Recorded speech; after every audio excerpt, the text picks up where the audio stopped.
जी, अस्सलाम वालेकुम। Welcome to Pakistan Stocknetic. उम्मीद है कि आप तमाम दोस्त खैरियत से होंगे और वीकेंड अच्छा गुज़र रहा होगा। उन तमाम दोस्तों का शुक्रिया जिन्होंने हमारा चैनल जो है वो सब्सक्राइब कर रखा है।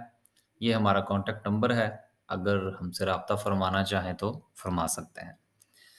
जुमे वाले दिन जो है वो मार्केट के अंदर थोड़ा प्रेशर था, तो चलें खैर कोई बात नहीं। देखते हैं कि जुमे वाले दिन की क्लोज़िंग कैसी थी और मुमकिना तौर पर अ, मंडे वाले दिन जो है वो मार्केट कैसी हो सकती है। अ, जुमे वाले दिन जो है वो मार्केट ने 150 पॉइंट निकाले।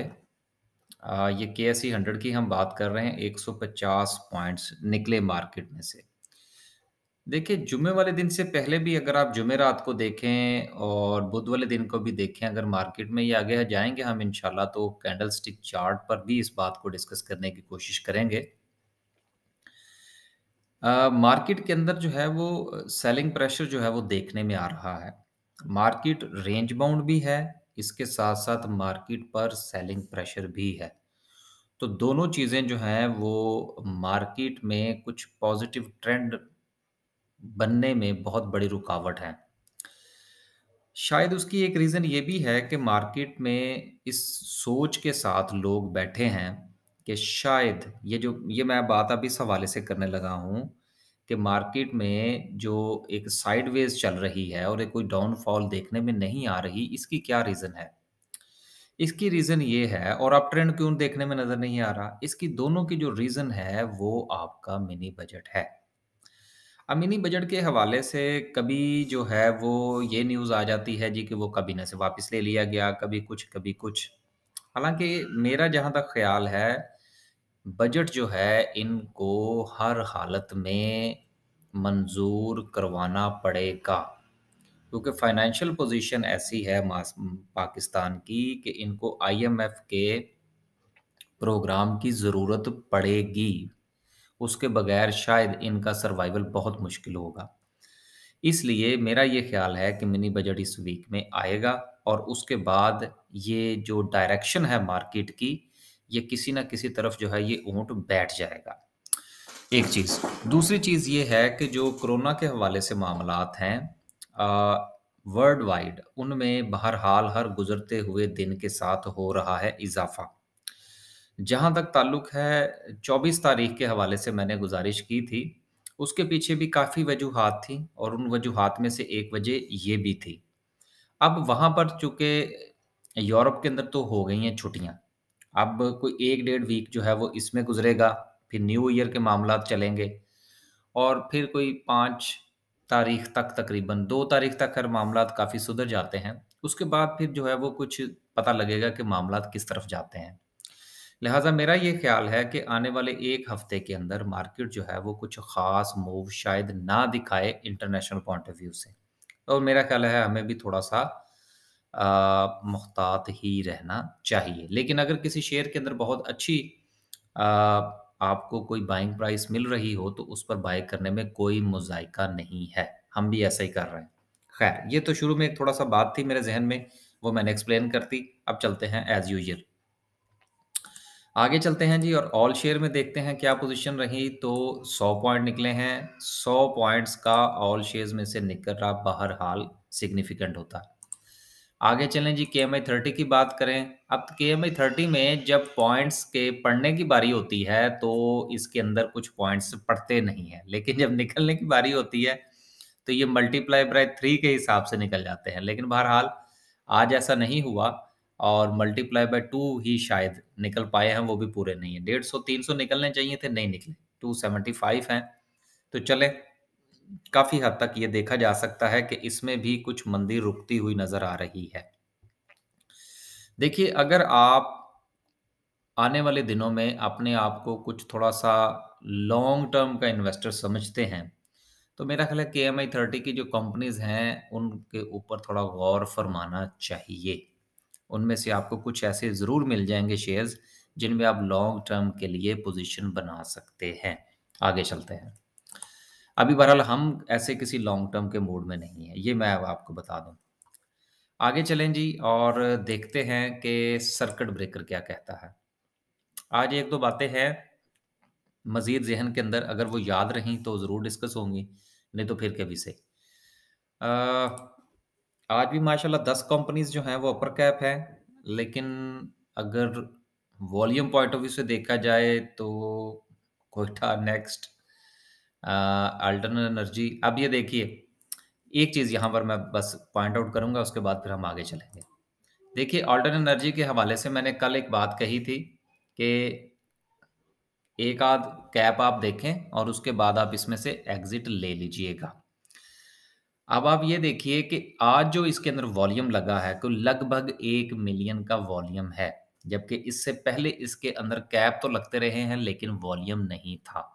इसका मतलब ये हुआ कि लोगों ने अपनी पोज़ीशंस काटनी शुरू कर दी हैं, और यही बात मैं आपसे गुज़ारिश कर रहा था कि देखिए, टैक्स वैक्स के मामलात होते हैं, डिविडेंड आने में टाइम लगता है, तो जो बिज़नेसमैन होता है ना, वो इस पॉइंट ऑफ व्यू से चलता है।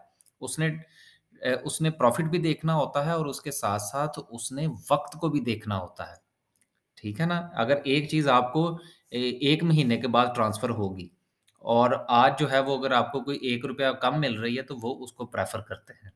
तो होप कि आपको भी ये चीज़ जो है वो थोड़ी समझ में, बहरहाल माज़रत समझ नहीं कहना चाहिए, आप भी शायद इससे कोई थोड़ा फ़ायदा उठा सकें। बहरहाल मैं पोज़ीशन काटने का नहीं कह रहा, मैं सिर्फ़ एक चीज़ एक्सप्लेन कर रहा था, क्योंकि मेरे पास तो ये है नहीं। आगे चलें जी और देखते हैं लोअर कैप की क्या पोज़ीशन है, तो लोअर कैप में कुछ नहीं है यार, लोअर कैप में कुछ नहीं है और 150 पॉइंट्स निकले हैं, कोई ख़ास नहीं है मार्केट में, चूँकि मार्केट में इस वक़्त स्ट्रेंथ कुछ ख़ास नज़र नहीं आ रही। इंटरेस्ट नहीं है सरमायाकार का, इसलिए आपको मार्केट में कुछ भाग-दौड़ भी ख़ास नज़र नहीं आ रही। आगे चलते हैं जी और देखते हैं ग्राफ़िकल व्यू क्या कहता है। आज भी माशाल्लाह टेक्नोलॉजी सेक्टर सर-ए-फ़हरिस्त है, उसके बाद फूड है, मिसलेनियस है, power generation, chemical, commercial banks, cement, refineries, engineering and pharmaceuticals. Pharmaceutical क्यों है? इसको ज़रा देखना पड़ेगा, टॉप 10 सिंबल में कोई है फार्मास्यूटिकल की कंपनी? उम्म, नहीं यार, मुझे तो नज़र नहीं आ रही, लेकिन शायद सिटी फार्मा की वजह से ऐसा हुआ हो। अब ये देखिए कि जो बात मैं आपसे गुज़ारिश कर रहा था कि अगर आप एवरेज वॉल्यूम देखें, तो वो 5 मिलियन के करीब है। इसका मतलब ये है कि चीज़ें आहिस्ता-आहिस्ता मज़ीद ड्राई हो रही हैं और ये एक अच्छा साइन भी है। अब ये अच्छा साइन किस हवाले से है कि देखिए, जिस वक़्त वॉल्यूम ड्राई हो रहा हो, इसका मतलब ये होता है कि कुछ तब्दीली आने वाली है। अगर ऊपर की तरफ हो, उस वक़्त भी तब्दीली आती है, ज अगर नीचे की तरफ वॉल्यूम कम होना शुरू हो जाए, तो फिर भी चांसेज़ होते हैं कि तब्दीली आने वाली है। तो थोड़ा मेरा ख़्याल है बंदे को इस हवाले से भी तैयार रहना चाहिए। हम नेटवर्क के हवाले से एक बात मैंने ये करना थी कि वो एक लेटर घूम रहा है पाकिस्तान स्टॉक मार्केट की वेबसाइट पर कि जी वो जहांगीर सिद्दीकी या शायद इस तरह से उन्होंने कोई इसके कोई अच्छे खासे जो हैं वो शेयर्स वगैरह का कोई मामलात हैं। तो मुझे काफ़ी सारे इस तरह से सवाल मौसूल हुए कि जी इसके बारे में आपकी क्या राय है? यार देखिए, जिसके पास पैसे थे उसने शेयर खरीद लिए। अब आपके पास जो, अगर फ़र्ज़ कीजिए फंड्स जो हैं वो 1000 शेयर्स के हैं, आपने 1000 शेयर खरीद लिया जो कंपनी आपके कैलकुलेशन पर पूरी उतरती थी। इसी तरह से ये जो इन्वेस्टमेंट कंपनीज़ होती हैं ना, इनकी भी अपनी कैलकुलेशंस होती हैं। म्यूचुअल फंड्स हैं, उनकी अपनी कैलकुलेशंस होती हैं। इंश्योरेंस कंपनीज़ हैं, उनकी अपनी कैलकुलेशन होती है। बैंक्स खरीदते हैं, इंश्योरेंस कंपनीज़ खरीदती हैं, इन्वेस्टमेंट कंपनीज़ खरीदती हैं, ब्रोकरेज हाउसेज़ खरीदते हैं, इंडिविजुअल्स खरीदते हैं। आप और मेरे जैसे छोटे सरमायाकार खरीदते हैं। हर बंदे की, हर कंपनी की, हर म्यूचुअल फंड की अपने स्ट्रैटेजी होती है। अपना टेक्निकल एनालिसिस होता है। इस बेस पर कि जी वो फलाँ बंदे ने इतने शेयर खरीद लिए हैं तो उसका इम्पैक्ट क्या आएगा और मैं भी खरीद लूँ, और फिर बाद में क्या होता है कि हमें देखने को मिला है कि बहुत सारे शेयर 4-4 5-5 रुपए से उठे, फिर उन्होंने 50-50 रुपए लगाए, फिर वो वापस 25-25 30 रुपए पर आए और लोग 50-60 रुपए पर खरीद के उनको बैठे हुए हैं। और हमने बहरहाल उन शेयर्स का कभी नाम भी नहीं लिया और अभी भी हम उनका नाम नहीं ले रहे। तो सर बात करने का मतलब ये है कि आप अपनी स्टडीज़ कीजिए जिसने शेयर खरीदे उसने स्टॉक मार्केट को इन्फॉर्म किया, नहीं किया, इससे हमारा कोई सरोकार नहीं होना चाहिए। आप इससे पहले कि वो कोई चीज़ खरीदें और आप उनके पीछे लगकर खरीदें और फिर वो बेचें और आप वहीं के वहीं खड़े रहें, बेहतर ये है कि आप अपनी स्ट्रैटेजी बनाइए, अपना एनालिसिस कीजिए। अगर नुकसान भी होगा तो कम से कम कुछ ना कुछ सीखेंगे तो सही ना सर स्टॉक मार्केट से।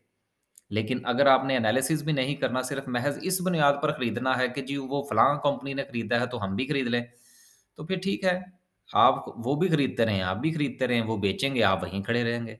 तो इसलिए बराए मेहरबानी इन चीज़ों को पढ़ा ज़रूर करें, लेकिन उनके पीछे भेड़-चाल की कोई ज़रूरत नहीं है।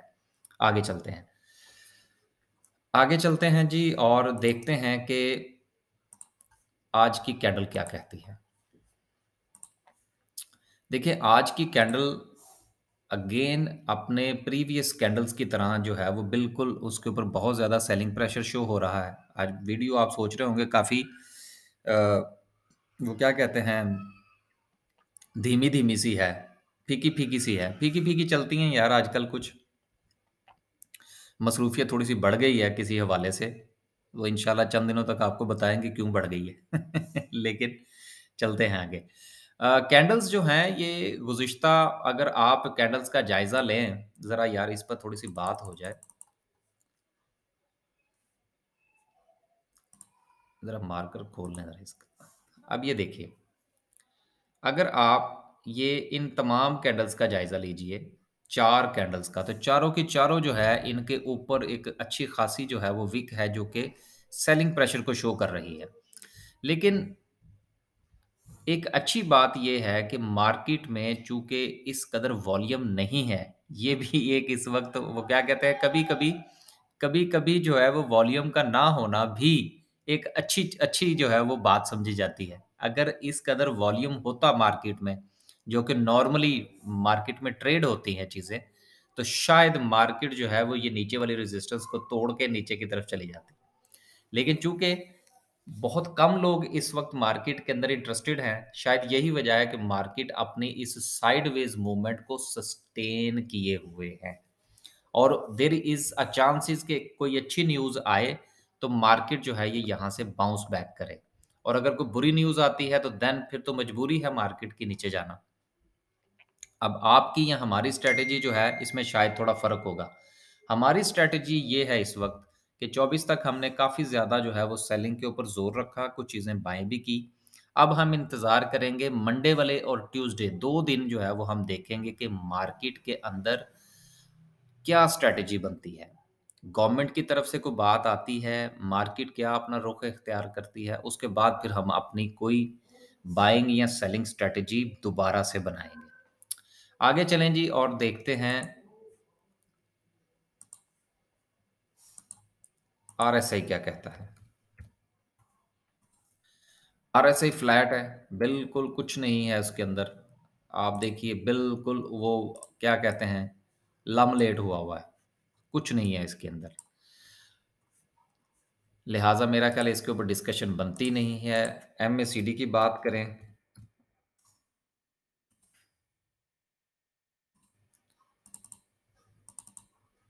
राइट, ये थोड़ा-सा सिग्निफिकेंट है, इसको अगर आप और फरमाना चाहें तो फरमा लीजिएगा कि इसके आज जो फ्राइडे वाले दिन का इसका हिस्टोग्राम है, वो सर थोड़ा-सा छोटा बना है, पिछले हिस्टोग्राम की निस्बत। इसका मतलब ये है कि मार्केट की जो पॉज़िटिविटी है, उसके अंदर कमी वाक़या होनी शुरू हो गई है। इसलिए आने वाले दिनों में अगर 2 से 3 हिस्टोग्राम मज़ीद छोटे बनते हैं, तो देयर इज़ अ चांसेस कि आपका ये जो आरएसआई है सॉरी जो मैकडी है, ये यहाँ से जो इसकी कीप ट्रेडिंग वाली जो इसने बात की हुई है कि यहाँ से इसने जो बाय की कॉल जनरेट की थी और अभी तक इसको कीप किए हुए है, शायद ये उसको सेलिंग में तब्दील कर दे। और अगर मैकडी भी इसको तब्दील कर देता है, तो जो बहुत सारे दोस्त अहबाब मैकडी पर काम करने वाले हैं, जब वो भी मार्केट में से एग्ज़िट लेंगे, तो आगे तो आपको पता ही है कि क्या होगा क्योंकि इस वक़्त सेलिंग प्रेशर मार्केट में मौजूद है। मैकडी वाले लोग अभी सस्टेन किए हुए हैं, जब वो भी पोज़ीशनें काटेंगे तो देयर इज़ अ चांसेस कि मार्केट में से कुछ 200-400 पॉइंट्स और निकल जाएँ। लेकिन अगर कोई अच्छी न्यूज़ आती है, तो यहाँ से चीज़ें बाउंस बैक भी हो सकती हैं। बस यार आज कुछ ख़ास मार्केट में था नहीं कहने के लिए। मैं टू बी ऑनेस्ट बाज़ औक़ात बहुत सारी चीज़ें जो हैं वो आर्टिफ़िशियली जनरेट कर दी जाती हैं या कर ली जाती हैं वीडियो बनाने के लिए। मैं काफ़ी चीज़ें देख रहा था मार्केट में कुछ ख़ास इस वक़्त डिस्कस करने के लिए कुछ है नहीं। क्योंकि चीज़ें जो हैं वो स्टैग्नेंट हैं। गवर्नमेंट की तरफ से, कोरोना की तरफ से सारे मामलात जो है ना वो कुछ इंतज़ार में हैं। तो देखते हैं यार कुछ सूरत-ए-हाल बनेंगी तो फिर इंशाल्लाह हम भी कुछ बयान करेंगे। लेकिन लॉन्ग टर्म के लिए आप कुछ शेयर्स के ऊपर ख़ास तौर पर केएमआई 30 के ऊपर गौर फ़रमाइए। बस जी आज के लिए सिर्फ़ इतना ही। अल्लाह हाफ़िज़।